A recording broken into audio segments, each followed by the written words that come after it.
Hey YouTube, this is going to be part 6 of our Ender 3 Pro build video that I purchased for $120, and we'll get to it right after this.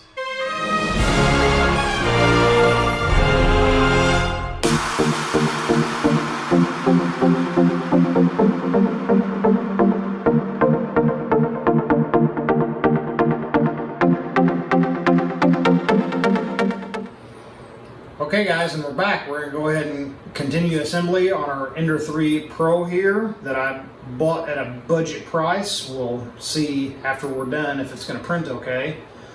So our next step is we're going to take our extrusion that we have left and we're going to place it on top, and we're going to use 4 of these M5x20 bolts, I believe they are, 5x25 bolts.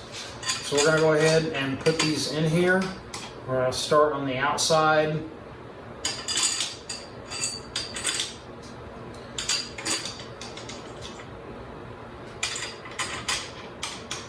So I actually want to show you guys this real quick. I've got a messed up bolt here.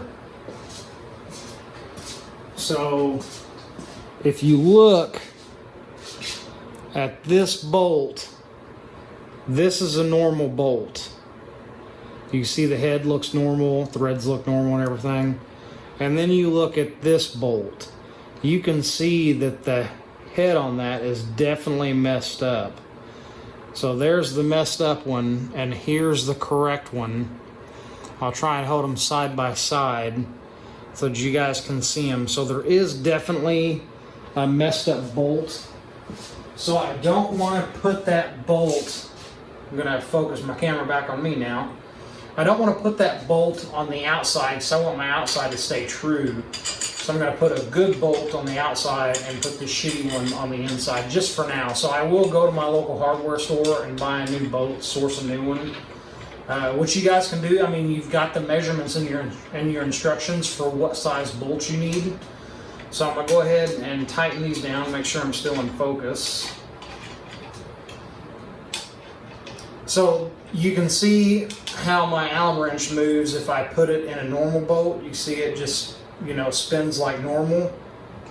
And if I put it in this one, you can see kind of how bad that bolt head is messed up. Now the threads seem to be fine, but that bolt head is definitely messed up. And if you torque that down too much, that could potentially cause a problem with your printer, which we do not want. So I'm actually not going to snug that bolt up, because I don't want to have any issues, you know, due to tightening down a crooked bolt. So I'll snug up my outsides. I'm going to snug up this good bolt over here that's on the inside. Again, not to over tighten because you're going steel into aluminum. And I'm just going to barely snug this one because I want to be able to get it back out. I don't want it to cause any problems. I don't know if you guys can see it in the video, but this is so I can pretty much glide over the top of these, and I mean, it's definitely hitting. There's definitely an issue. So now that we've done that, we're going to go ahead and put our roll holder together. So it's simple. It's 3 pieces. You've got the base, you've got your roll holder, and you've got a little nut. So we're just going to attach these together like here. We're going to tighten this down like so, and we're going to face it so the nice side is facing towards us and the bolts are facing away. So we're just going to drop these M-lock nuts or T-nuts, whatever you want to call them, into the extrusion rail here. I'm going to turn this printer around, and I always like to have it all the way to the end, closest to the extruder.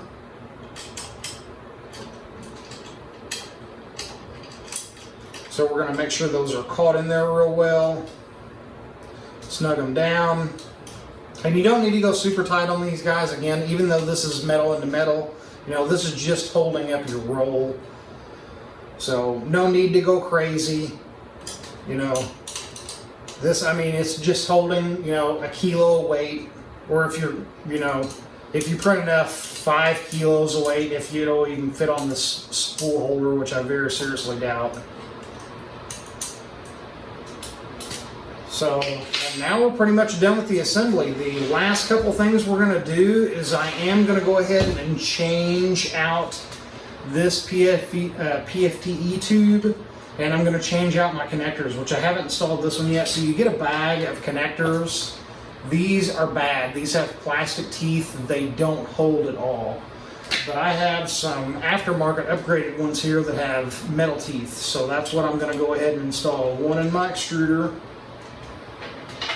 I'll snug that up.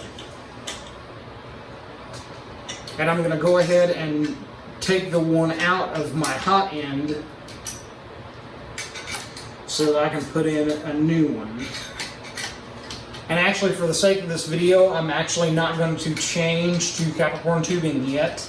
I'm just going to go ahead and run the stop tubing so that we can get a test print going to see if this printer actually functions. So I'm going to go ahead and take out this factory fitting, which will just end up causing problems.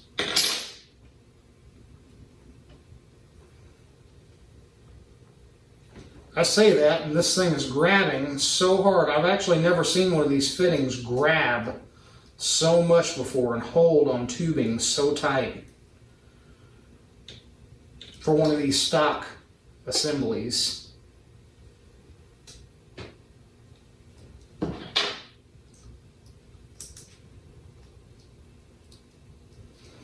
Damn, there we go.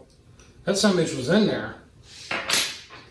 Okay, so we're going to go ahead and put in our aftermarket one now. So I'll run it down in there. My lights just flickered in my garage for some reason. So now that we've got that down in there, we'll go ahead and snug that up. Now the way I like to do these is I'm going to snug this up. And now I'm actually going to loosen my nozzle before I put this tubing back in. So I'm going to grab a 7mm wrench. I'm going to go ahead and raise my Z-axis up.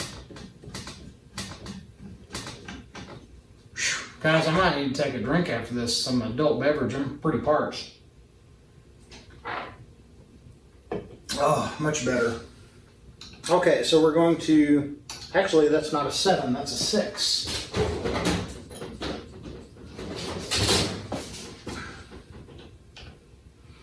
So I'm going to go ahead and loosen my nozzle. I'm going to loosen it about a turn. And now that I've got it loosened, I'm going to take my tubing, my Bowden tubing, and I'm going to push it down as far as it'll go. Now that I've got it tight, I'm going to go ahead and put on one of my spacers that came with it. These little spacers are made to keep them from coming loose. So I'm going to go ahead and slide my spacer in there that helps those metal teeth to grab. And now that it's in there, now I'll go ahead and tighten my nozzle back up.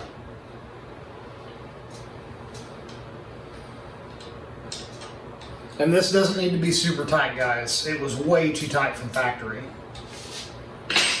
So now that that's in there, I'll go ahead and attach the other end of my Bowden tubing to here. And now that that's in there, I'll do the same thing. I need to find the right size little clip. Looks like I only have one size. I don't know if this one actually fits this. Yes, it does. So now, oh, maybe not. So I might need to order or print some more of these little clips. So yeah, that one just won't hold. So I'm going to have to order or print some more of these clips because I need another fat one for this connector here.